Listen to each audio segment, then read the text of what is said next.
So what I was saying is we was put on here to be of service and to learn. It was never meant to be perfect. We was put here to learn. Some niggas ain't learning. They taking this time and they playing around. They not contributing. Then you got people, you got the self-righteous community. They don't add, some of them don't add shit to the planet, but judgment. They gonna sit up, judge you, and they think because they meet these 10, and they don't even meet them. That's the crazy part. But in their mind, what you see, they might meet 4 of them. Out of 10 things you should be doing to make it to see Jesus and to be a great human being, you must do these 10 things.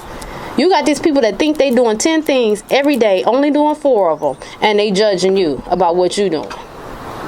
Now, so you were so perfect, but you contributed nothing to the planet. What did you do? Did you try to take someone in? Did you try to give someone a ride? Did you try to give someone a meal? Did you try to raise somebody's kid that needed another influence because they were missing one in the home? Did you try to adopt? Did you try to pump somebody's gas? I mean, there's so many ways, and we don't all have to do all of them. Different people can do different things, but how did you contribute? Was your heart open? Were you sincere? And no, that's not to say every day of your freaking life you're going to be perfect or want to be bothered or want to give.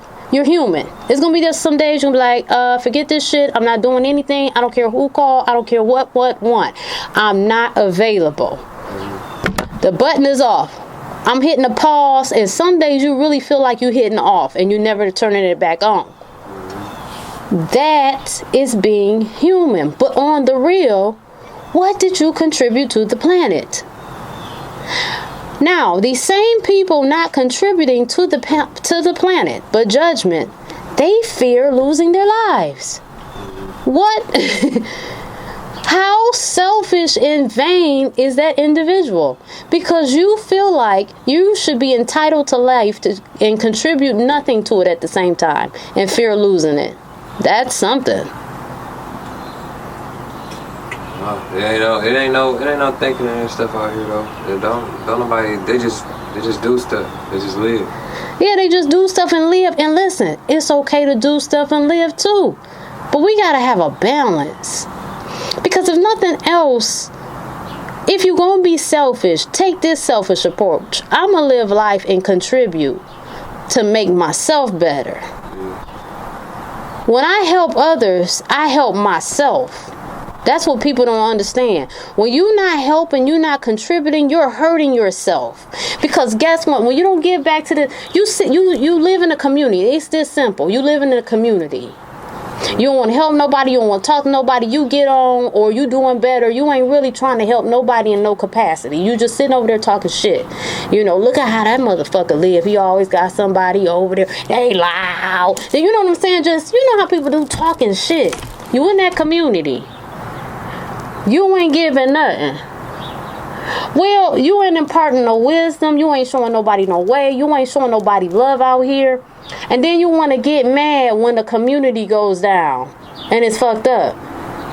These people don't know that anybody cares, or there is a possibility that their life matters. So why, if you don't give a shit, why should they care so much about you, your house, or your life? Nobody has ever loved me. I'm just speaking in the mind frame, right? Nobody has ever loved me. No one has ever done me right. Fuck you. Fuck your house. I'm robbing you too. And smacking your baby. That's how some people feel out here. Yeah, especially these times. You know what I'm saying?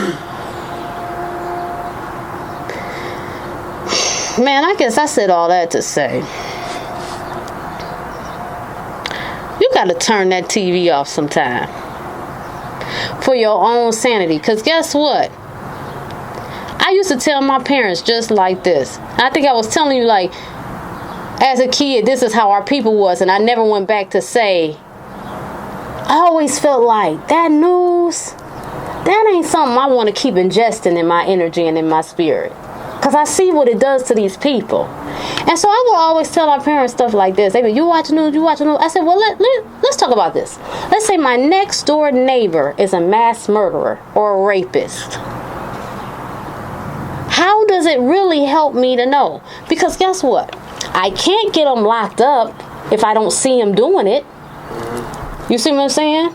If I have no evidence of it, I can't kill them because that ruins my life, my freedom. So how does it do anything to me to know he's a mass murderer or rapist?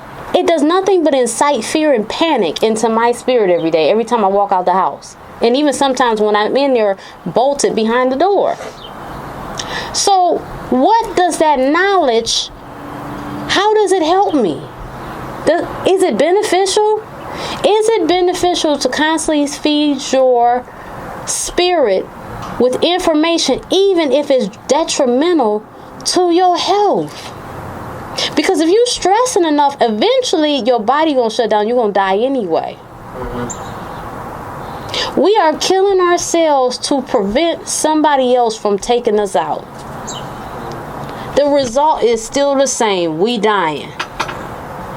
Whether I stress my whole days fearing of you, or whether you just go ahead and end the shit. And then I ask this: do you want a lifetime of being nightmare to death? Or do you just want to end it? I'm just saying, people don't be making no sense for real. I don't think people know what they want. And I even think that people feel like some people are scared too to not give a fuck. Have you ever thought about that? And I think that social media and everybody's fucking opinion, because you know good and hell well, I know people get on there and say shit just to sound politically correct. They don't really feel like that. They be outraged about shit. And they say it knowing that somebody is going to be like, yeah. That motherfucker right there is solid. They speaking on some shit. They say that for that reaction. But they don't really believe the shit they say. People is scared to not give a damn. They're scared. So they gotta be outraged about something. And outrage, I think, feeds and deflects from their inner paranoias and terrors and traumas too. I'm sorry. I just don't. So that's why I don't deal with the news, because here we are, we're running around, we're so scared, we're panicking, we don't know what to do, we're clutching our ankles and our knees. We're 5 seconds from stroking out of here. But yet, one of our cousins still had time to go take a life in somebody's driveway. So does life only matter when it's a pandemic, or does it matter every day? Because how many people are caring about HIV? How many people are caring about self-induced stress? Or the fucked up food that we eat? Okay? Or our messed up lifestyles. That somehow, in our minds, the Lord will make a way.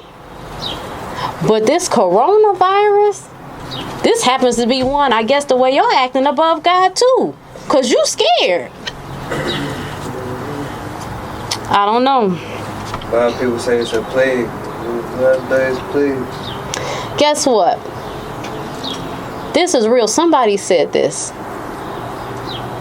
And I think it was Brother Yusuf, the one I watch his YouTube channel. And he said, the biggest devil you'll ever face will be yourself. And I truly believe that. So, if this is a plague, two things have to happen. Either we created it, or our energy created it. Either we created it physically in a lab, right? Or our energy and what we've been putting out, our nastiness, our dismissiveness, our selfishness, our self-righteousness, our ignorance, our egos. Maybe that as a collective is what created it. No, but But that just sounds outrageous because somebody would have to take responsibility. And nobody ever wants to take any responsibility for anything. And I truly believe in this pandemic, it was created for us to take responsibility, reflect, and do better. And as long as we're finding a scapegoat, it's Trump, it's China, it's a pandemic, everybody's dying, I'm scared, it's a plague, shut up, relax, self-reflect, make all the adjustments you can personally, and after this thing is over and you are permitted to do so, seek a therapist, get some therapy, and start to be better humans. But no. I mean, because that sounds like work. That sounds like owning my shit.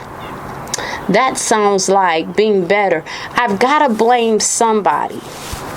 You know, the realest thing I told my son, it was so real, I even shocked myself with it coming out of my mouth.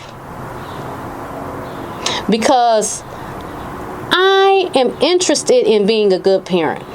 I'm not interested in focusing on shit I cannot change. You see what I'm saying? So, I'm not perfect. But I was telling my son when it comes to his biological father, I said, don't allow this man to stop anything that you are doing. Anything, whoever you are, whatever you want to be, don't let him be the determination of why you did or do not become something. Because here is the truth. The lack of this presence isn't because of you. It's not your fault. That's a personal thing. And I'm going to give it to you one better. Some people just aren't capable. They don't want to admit it. They'll never come out and say, I'm incapable. But it's true. Everybody has limitations. And some people's limitations is being a parent, and others is being a good human overall. Some people just have limitations. And you can tell them what they should do. They can see what they should do. But they can't do it. So don't fault him. Understand. I said, don't hate him. Don't grow a pain in your heart and hate him. Understand that he was incapable. And he chose what he had to do for himself. If I'm incapable to love you, it's better for me not to be there. Because I do you more harm being incapable and forcing myself to do something I don't want to do.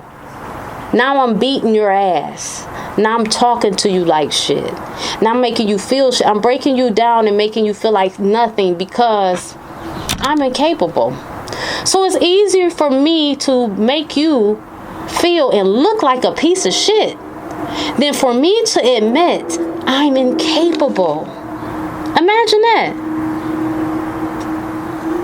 Because for some reason we feel like our shortcomings are death sentences.